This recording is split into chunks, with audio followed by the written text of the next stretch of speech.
Hello, love. This is Eve Christoph, your love life coach, and I'm still on my Macho-Magic versus Macho-Mania topic. So now I'm on to the archetype of the co-partner to the Dominatrix. What is he, a domino? And you know, his counterpart of his bad, the way he would manifest in a terrible way would be as the physical abuser.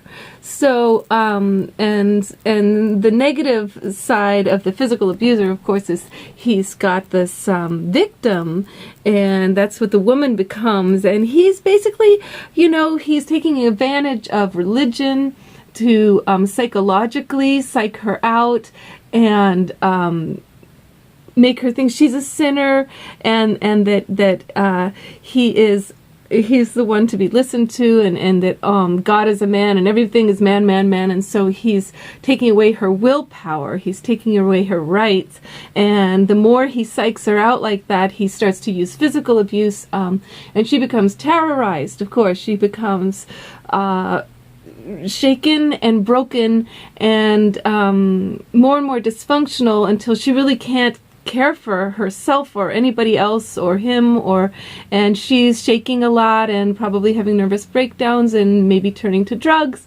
That's what happens with the negative, the abuser. So, but we know that there is this side to human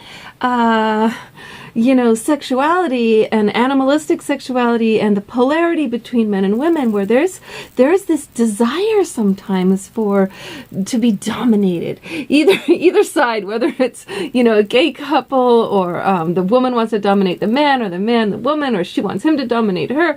And so then you can get into these things if you do it in a healthy way. It's like a game.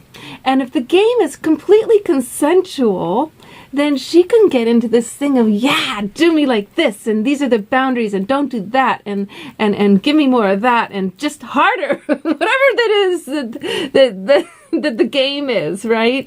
And then you got the opposite. She's not the victim. This is a woman who's very in her power, and she's likely to have, want to tattoo herself with her power emblem. She wants piercings all over, maybe her clitoris, maybe her tongue.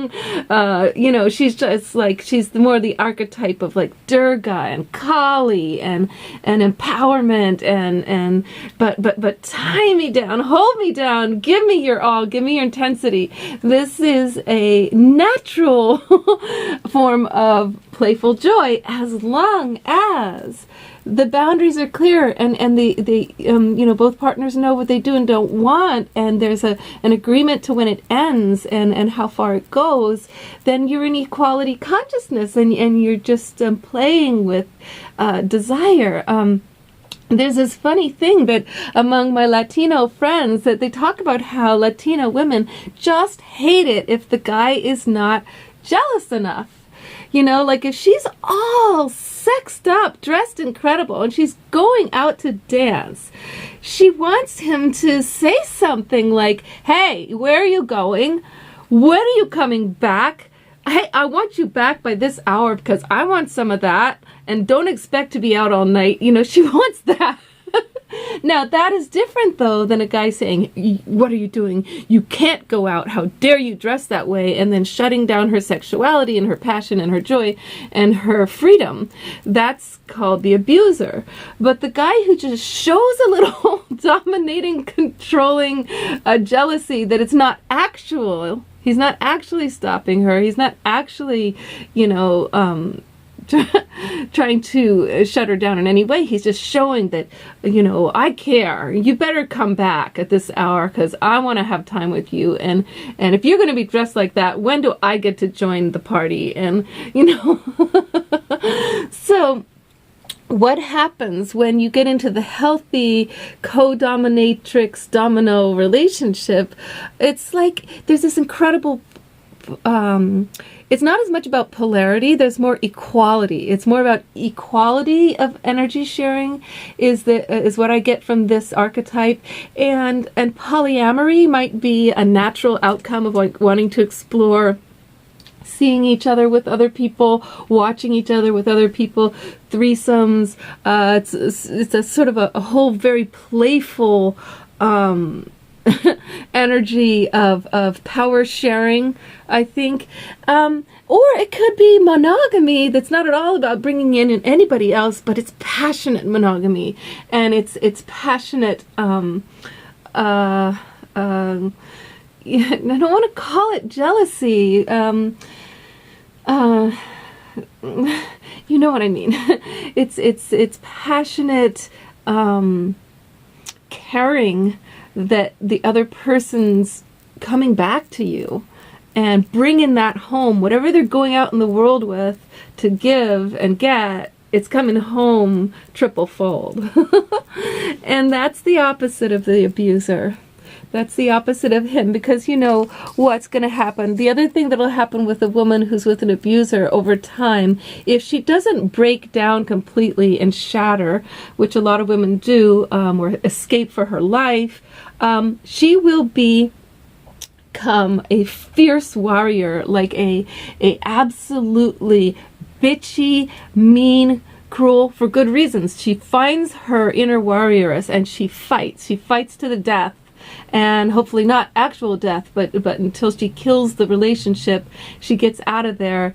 And then who has she become? Well, she knows she's not terrified, she's not a victim, and she knows her mama bear, you know. So don't expect to keep her. If you're going to try to use religion on her, that she's supposed to be under you and less than you. Nowadays, the divorce rate for Christians is actually 21% higher than everybody else. So, hey guys, it's not working. You may think that it's a whole viable Bible story, but it's completely, you know, it's arbitrary how you interpret those stories. And I really want to bring you to Carter right now. If you look up the ex-president Jimmy Carter, you'll find he just left the church completely because he says it is a form of abuse of women. It's a form of keeping women enslaved all over the world by interpreting your religion to define her as less than, sinful, to be owned by, bossed by men. So let it go, and come into something new, something modern, something much funner for you too, because you know, this playful world there's a lot of fun in it, a lot of joy. Okay, much love. Subscribe to this channel. Okay.